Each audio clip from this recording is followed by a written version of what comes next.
No, you know what? I think that a lot of, we have a lot of experience in the back end also with the linebackers, and throughout the last couple of years, we put a lot of snaps together.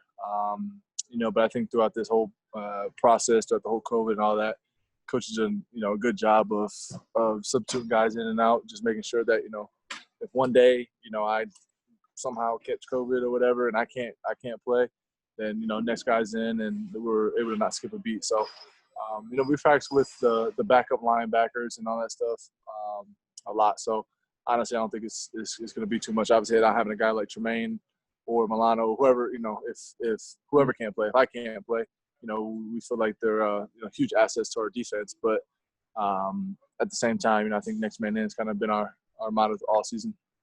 Okay, so the nuances of the game really won't be that much different. You just, obviously with your veteran leadership, you can see some things that maybe some of the younger guys may not see or recognize right away.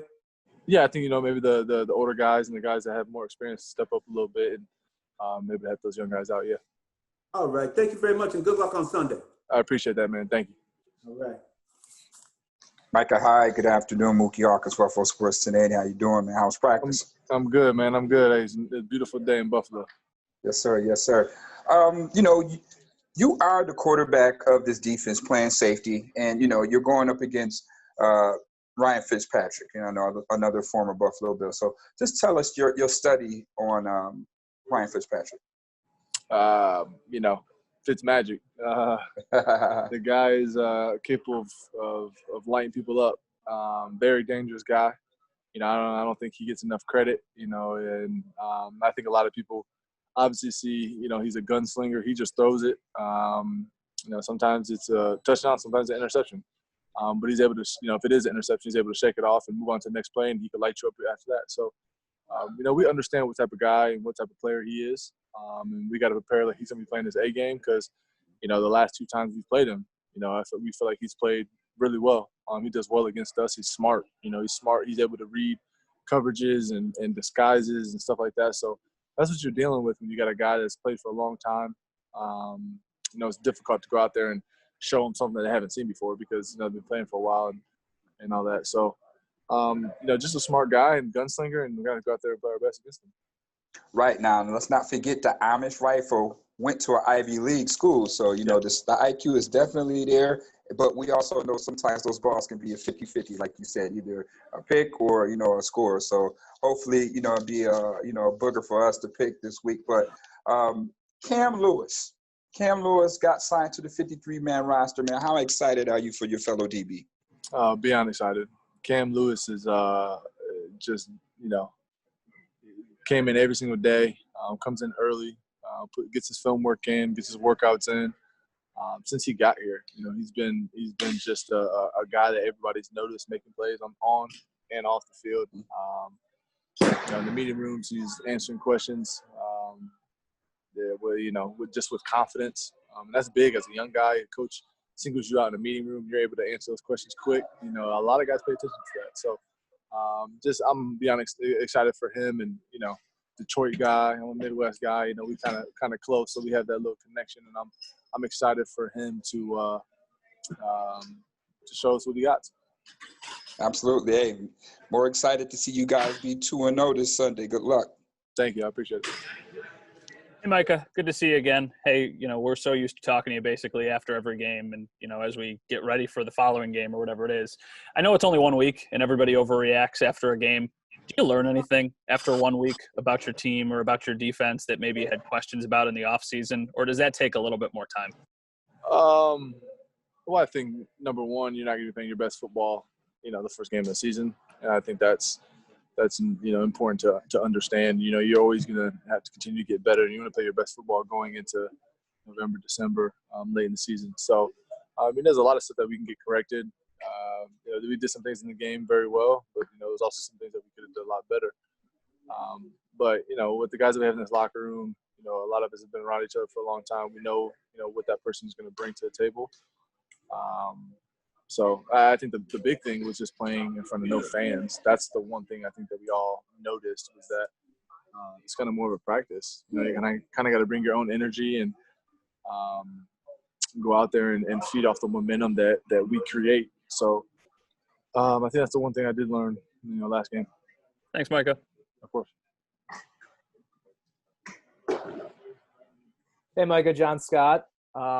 It sounded like a high school football game to me, from what I heard. The Story OG days back. False Story OG, yeah. False Story winning them, of course. Oh, yeah. But now you're going to Miami, where there's actually going to be a small amount of fans. Will that just be another kind of feeling out process? Yeah, just we got to adjust to it. Usually we go down to Miami, it's a bunch of Buffalo fans in the first place. I don't know, if they're going to be traveling due to COVID and stuff like that, but I wouldn't be surprised if a bunch of, Bills fans down there. But just kind of something we got to adjust to. It's kind of got to have that road warrior mentality, and, we're going on a road to get a win. That's the only thing we want.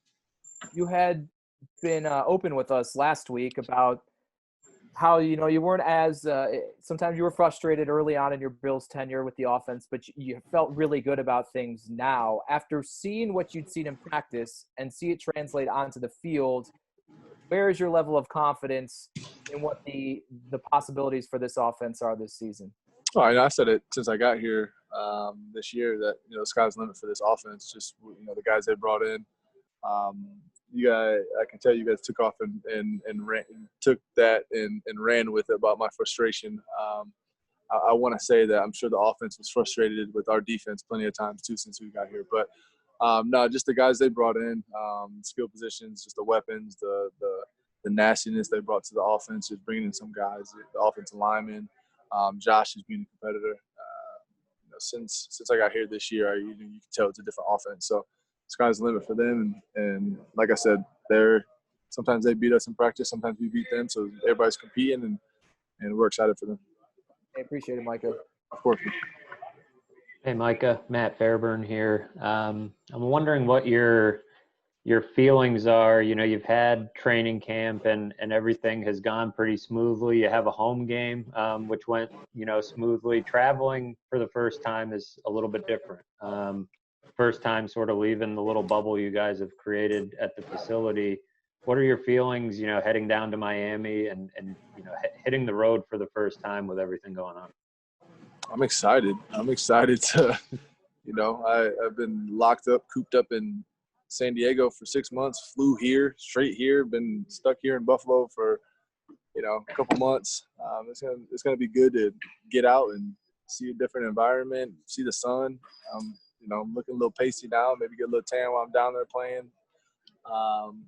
But no, we're excited to get down there. It's gonna be fun. It's as an NFL player, it's fun to play on the road. It's fun to go into places and get booed and kind of have that, like I said, road warrior mentality. So I think everybody around here can say the same thing. That it's just a bunch of excitement in this building right now. How's everything felt? I mean, the test numbers have all been pretty good. I don't know how much of the games you watched when you weren't playing, but it seems like the quality of play, didn't have a big drop off based on how training camp was. Just how 1 week into this thing, how do you feel like everything's going, especially based on where we thought it might be a couple months ago? Yeah. I think with that question is a good question, just because a lot of people are worried about the play and all that stuff. But I think people have to remember, like, with myself, I'm speaking from personally, I've been playing football since 7th grade, and here in the NFL, like, I'm here all day every day, talking football, practicing. Like, it's my job. Like, that's what I do. I have a master's in football.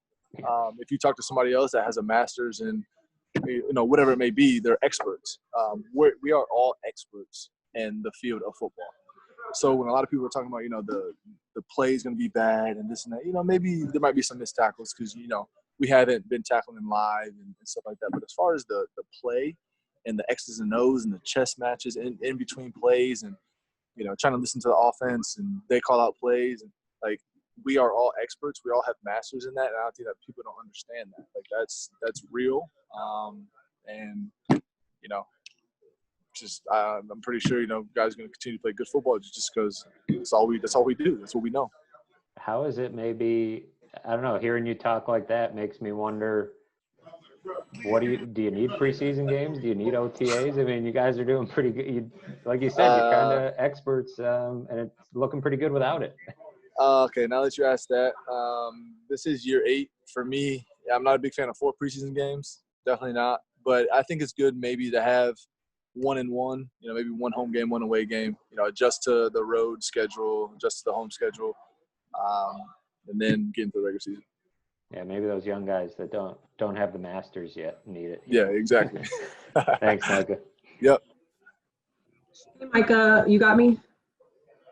Yeah, I got you. Yep. Yeah, okay. Hey, I'm Ashley Holder from the Channel 2 station here, NBC affiliate. Going back off of what John Scott had talked about earlier with the fans, Trey White had said yesterday that he wouldn't be for the fans in Florida if they weren't following protocol. Is there any worry at all, just going down there with the virus and Florida just being a hotspot in general?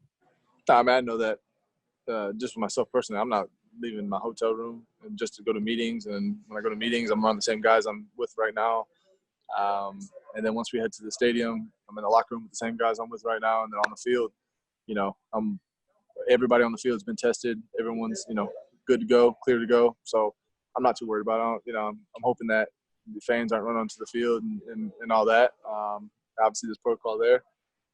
So I'm not too worried about it. I'm not going to be close to any fans. Right. Have you guys done anything different in practice this week preparing for the Dolphins offense? Obviously, just not being able to see much tape on them besides, this past Sunday. Yeah, it's kind of hard. Going to last week was hard too, just not seeing any preseason games on your opponent. Same thing this week, having one game kind of to see what they're doing. But, that's what, I just talked about having a master's in football. Offense coordinators versus defensive coordinators, you can trace that back to 10 years ago when they played against each other. And, I'm sure they're watching film on what they beat the other person on. So that's kind of the same things that we do. We're able to watch film and see what that offense has done in the past, not just, this season or last season, but maybe, 7-8 years ago. So, there's history in it. And like I said, it's a chess match, and we're going to try to go out there. And as long as we stick to our fundamentals and our keys, then we should be fine.